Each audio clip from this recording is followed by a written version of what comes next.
So, as it turns out, when you build your entire show around sneering at half the country, audiences eventually tune out. Just ask the Late Show host, Stephen Colbert. And then there's The View, where diversity somehow means only inviting left wing guests. It begs the question, is there still appetite for civil discourse and apolitical entertainment? Or has the liberal echo chamber become the norm? Well, Charlamagne certainly has some thoughts. I don't think Charlamagne and thoughts should go in the same sentence. Well, I give you a lot of credit because you have had me on your show. You have people with differing viewpoints on a lot of different things on your show. And Charlamagne, I think we need more of that. Absolutely. You know, you look, though, at things like, take a look at these numbers. This is The View. The View. Dang, that's crazy. I guess they were just fed up with conservatives at that point. You know what? That's post-election. They were going through some TDS times. Had since January, from January until June or July, look at that, 0 conservatives and 102 left-leaning guests. And then listen to— Is that real? That's real. And this is ABC News. And listen to what ex-reporter Terry Moran had to say. He said, but we were biased. Yes, almost inadvertently, I'd say ABC News has the same problem so many leading cultural institutions do in America, a lack of viewpoint diversity. It's no secret there are hardly any people who supported Donald Trump at ABC News or other corporate legacy mainstream news networks. How important do you think it is to have different viewpoints and allow people— I mean, you're here on my show, I appreciate that, and vice versa, you had me on yours. This is important. I think it's very important because I think a lot of times people talk about folks they never talk to. Yeah. And if you think that a person is spreading misinformation, if you think that a person is lying, then, bring them on your platform and have that conversation. Like, present the facts, present the truth, and then let the people decide. I think that's ridiculous to never, ever have anybody on your show that you don't agree with or has an opposing view of you or is from a different political party. Because at the end of the day, man, regardless of who's in the White House, that person represents all of America. And I reserve the right to criticize both parties. Well, and I would say that person is a representative of America, and we should all want that person to succeed for America, right? No matter your political viewpoints, right? 100% agree. Like when you ask me, what do I think President Trump has done over the last 6 months, I don't want to say that I think he did a terrible job, but if he's doing a terrible job, I got to call it like it is. And if it was a Democrat— I will respectfully disagree with you on that. I understand but you would. Okay. But you can have your viewpoint. But if it was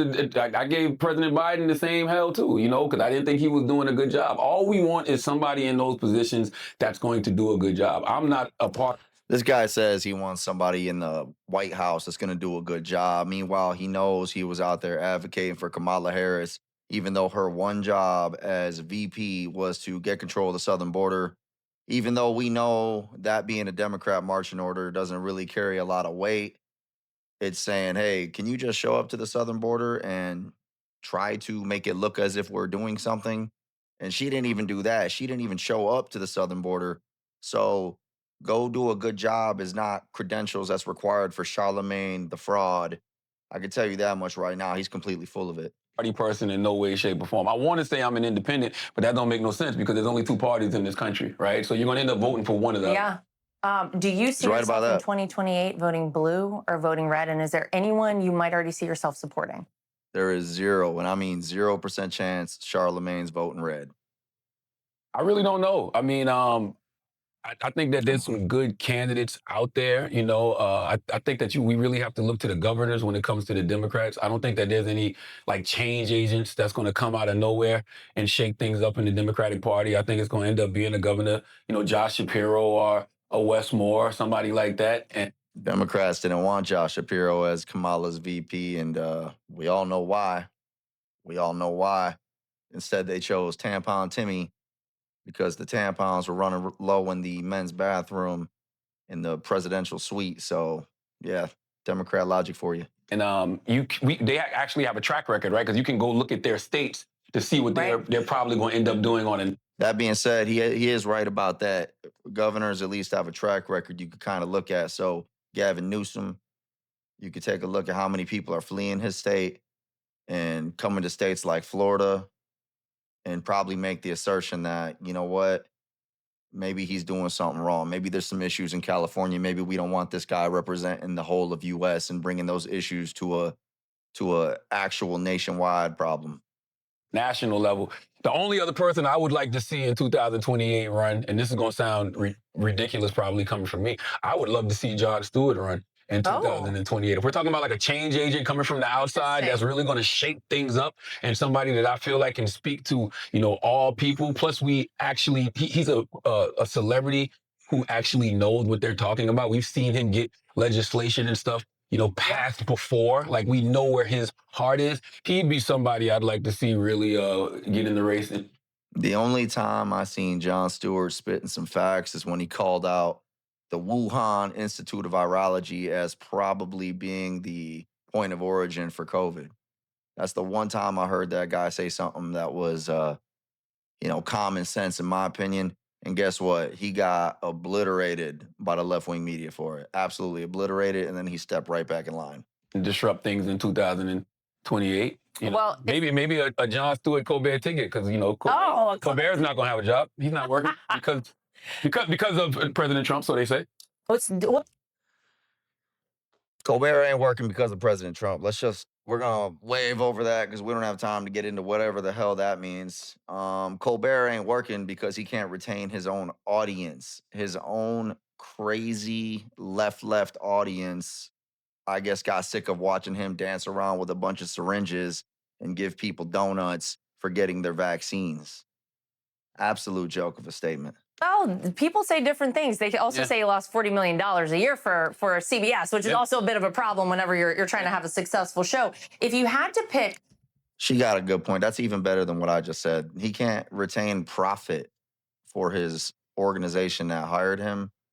He's not a good candidate for VP. I could promise you that. A Republican who might be able to earn your vote. Is there anyone you like that you would look at? I mean, I was in South Carolina. I grew up in South Carolina under, somebody like Nikki Haley, right? So I can see something like that. Charlamagne Tha God wants more war. Nikki Haley.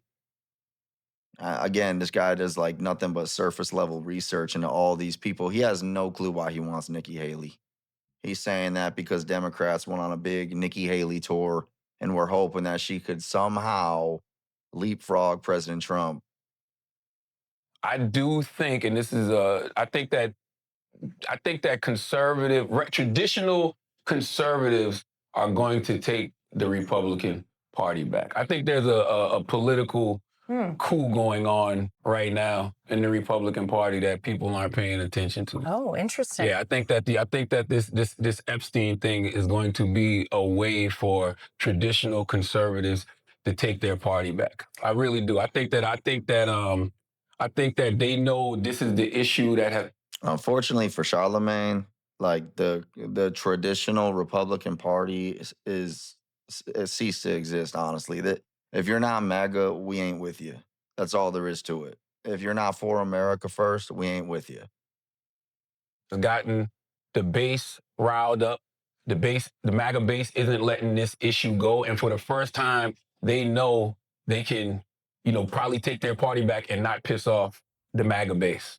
I think they're going to do that. Well, I would say, we've never seen a typical election since the day that Donald Trump came down the golden escalator. So I don't know that we'll ever see another typical kind of traditional election with traditional Republicans. I don't know. I feel like things have changed, the game changed, and to say that the old guard is going to kind of come back, that's a big statement. But that's the mistake Republicans are going to make. Republicans are going to make the same mistake that Democrats made. And I'll tell you what I mean by that. Barack Obama was a one-of-one, once-in-a-lifetime, political juggernaut. And I agree. He was smooth and calculated, but he also committed one of the most treasonous acts in U.S. history when they illegally spied on Trump's campaign and created intelligence in order to get that FISA warrant. So I don't think we've heard the end of Barack, his Lord and Savior. And since Barack Obama, every Democrat has tried to be Barack Obama. You're not Barack Obama. You got to be yourself. It's going to be the same thing with Republicans. Say what you want. Donald Trump is a once-in-a-lifetime, one-on-one political juggernaut. You're not going to be Donald Trump. So if you think you're going to be able to do what Donald Trump has done, talk the way Donald Trump has talked, get away with what Donald Trump has got away with, it's not going to happen. So everybody right now, we have the opportunity to have like a huge reset. I think you should blow it all up. I think that people are really sick and tired of what we've been presented from both parties. By the way, we knew this before the last election. They were telling us that like 70% of people did not want to see a rematch between Trump or Biden. So it's like we know we want something different. No. What they didn't want to see was Trump winning on the Democratic side, and they didn't want to see Biden because he was getting crushed. So they swapped in his best candidate, Kamala Harris, who got absolutely destroyed because she's got zero relatable features and can't even figure out what race she is. Everybody wants something different. So I think that if Democrats keep doing the same old thing, they're going to keep getting the same results. And if Republicans, think that they can repeat what has been done and don't try to give the people something new, they're going to get the results they don't want. Well, just to wrap up here, and I appreciate our whole conversation. You on your show have a lot of young viewers. You're very influential, I think, with a lot of people. Is this true? Are young people still listening to Charlamagne? Am I crazy? The only time I listen to Charlamagne is when he's trying to talk to a Larry Elder or something and actually get somebody with a little bit of backbone in there to actually say something back to him with a little bit of research behind their statements. Other than that, I'm not tuning in. What would be your message to this next generation of voters? Because they're going to play a very pivotal role coming up in these midterms and coming up in 2028. What's your message? Let's stop listening to the catchy slogans.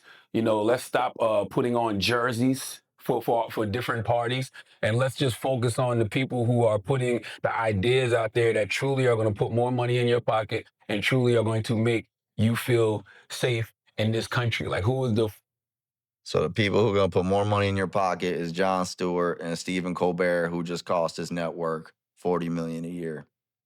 Wisdom from Charlamagne Tha God, y'all. That's who's going to put more money in your pocket, the failing TV host.